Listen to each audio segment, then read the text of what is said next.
prevention programs, great idea. Prevention, we absolutely right. It's the cost, it's much too costly, and I don't mean just in terms of dollars, to focus on homelessness after someone, in fact, was already on the street or the shelter. Much too costly. The human costs and obviously the fiscal costs. So, but what has the mayor done? He's taken some baby steps, no doubt about it, in terms of prevention. His prevention programs are largely focused, or at least initially focused, on diverting folks from the shelter. They were not designed to create a robust community support system, to really begin to set up the systems in place to prevent homelessness and to work on those community issues that in fact often are the drivers of homelessness. It's a good first step, but it really needs a significant investment that right now the city hasn't actually What we make of that critique of the mayor not having a great sense of what the groundwork that had been laid by his predecessors and the affordable housing goals, and what's your take on it? What does it mean for now dealing with homelessness in the third term and going forward? Well, I really think that that's a misperception and a misreading of what's happened under the Bloomberg administration. If we had had this breakfast a decade ago, let's say, before the mayor came to office, we very likely would have been greeted by newspaper articles talking about how many families had slept in the EAU the night before. I very well might have been called away from this meeting because of some crisis that was happening with a family that had been staying in the EAU, the entry point to the shelter system for 3 days without having been served, and a whole stream of day-to-day issues overwhelmed the Department of Home Services and prevented their ability from really focusing on what's important, which is, we both agree with this, on moving families out of shelter into the community. we agree. We agree on that. Yes, no, I agree. We actually agree on not on just prevention, on the strides the Bloomberg administration has made with respect to the entry point to shelter. Well, it was a little hard to tell from what you said before. I will say. What was it? It was a little hard to tell you how much credit you were giving us from what you said before. So I just well, it's about shelter. It's not about. No, there's no doubt. I'll give you that. But so I think that the idea that you can't do everything at once, but there was a major investment in the early years in making sure that the shelter process from the beginning and all the way through was more humane, was fair, that provided families with what they needed, stability and shelter, and set the stage for the ability to do things that we're doing now, which is link families with work, moving them out, providing greater stability when they're in the community, and focusing on other things besides shelter. You can't get away from the crisis environment if you have to worry every day about how many families are going to survive in a very difficult and inhumane process. Once you've cleared that up, you pave the way to be able to focus on a much broader range of issues, and that's what the Bloomberg administration has done. Move beyond day-to-day crisis management, just accepting, as Arnold said, I think he's right, that one of the things that characterized not just homeless services, but other services throughout the city prior to the Bloomberg administration was an acceptance that things had to be with it the way they are, as opposed to trying to rethink and manage the system and try and prevent them from happening. And that's what we've done with homelessness. With prevention, we've not accepted that people had to come to shelter. We've tried to make investments to prevent them from coming.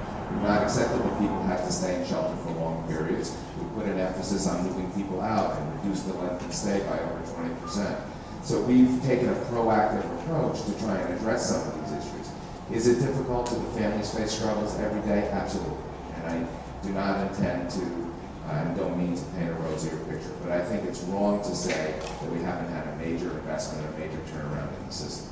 Well, but there's no doubt in terms of the entry point, and that we're pretty effective in providing shelter.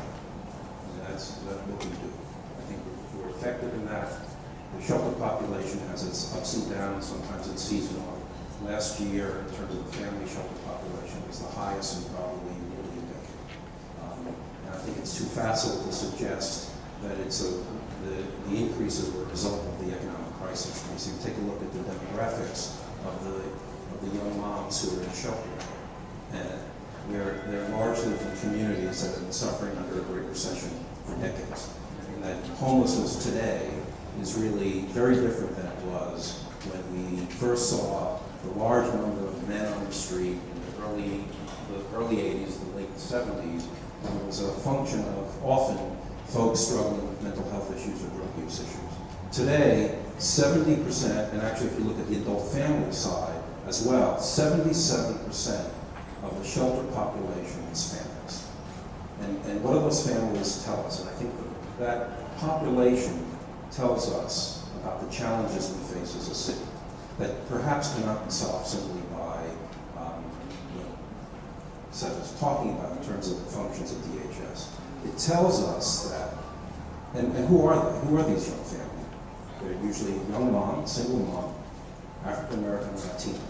And what do they tell us? They tell us a story about a city in which there's real struggles about issues about race and opportunity, entrenched poverty, and how do we effectively break this terrible, tragic cycle of generational poverty?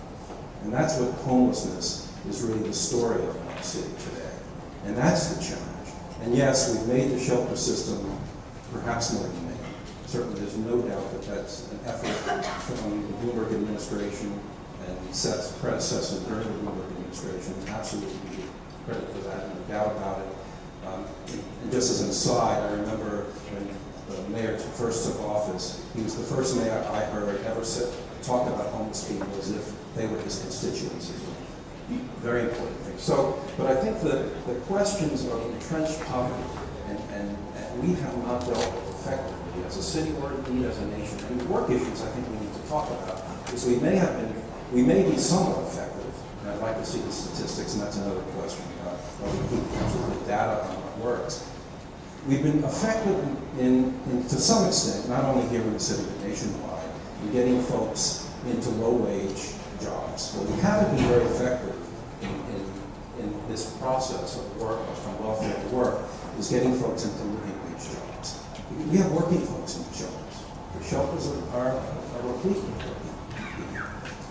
And so I think those are real challenges, and we should have a little discussion about work as well, because we haven't been effective really in moving people into sustainability or even to create opportunity for prosperity.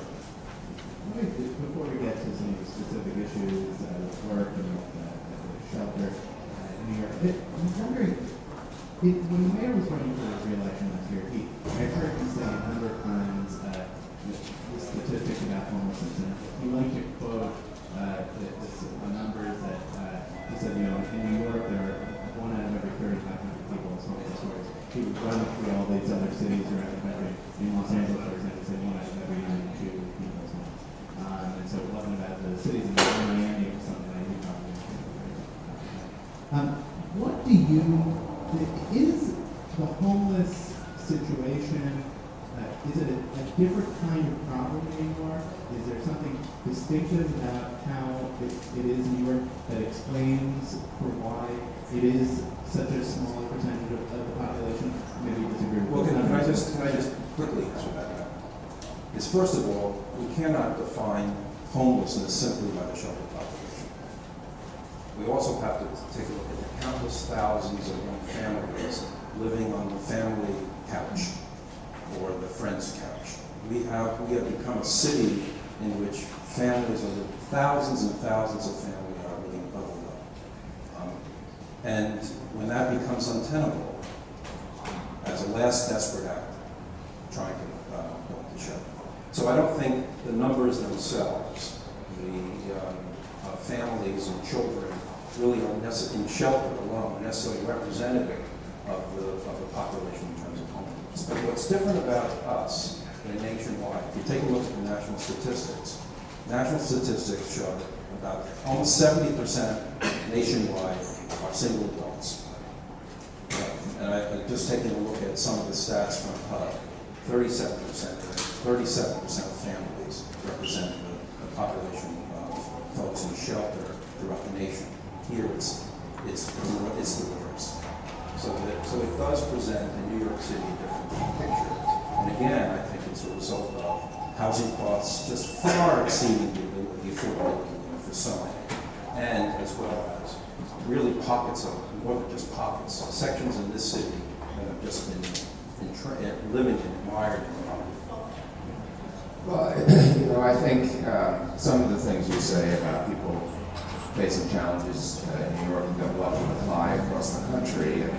And New York does benefit by a couple of things that other places don't have. First, for all the issues we might have with Arnold and the other advocates, New York invests far more in serving people at the low-income levels than any other city in the country, and that goes true for homelessness, that goes true for a whole range of services. And those investments work. They provide support for working families, particularly entry-level families. They help stabilize them, whether they're former shelter residents or people entering the job market, and they help people advance. So I think that shows the benefit of the investment. New York's economy is also one of its great assets when it goes forward. Even as the difficult economy has faced the rest of the country, and we've had difficulties here, the entry-level economy in New York City has remained remarkably strong, and it's been able to take people in even as other sectors have been closing down. So it has given a strength that is sometimes hidden from view, but has really helped in a lot of these areas. But the investments that the city makes in prevention, in shelters, in rent subsidies is unprecedented in the country. And in other places, there isn't the consensus that there is in New York that we have to make these investments. We might disagree about some of the policies, but there's a fundamental consensus among everyone in New York that we should invest in helping people get stability, get back on their feet, and that doesn't always exist in cities across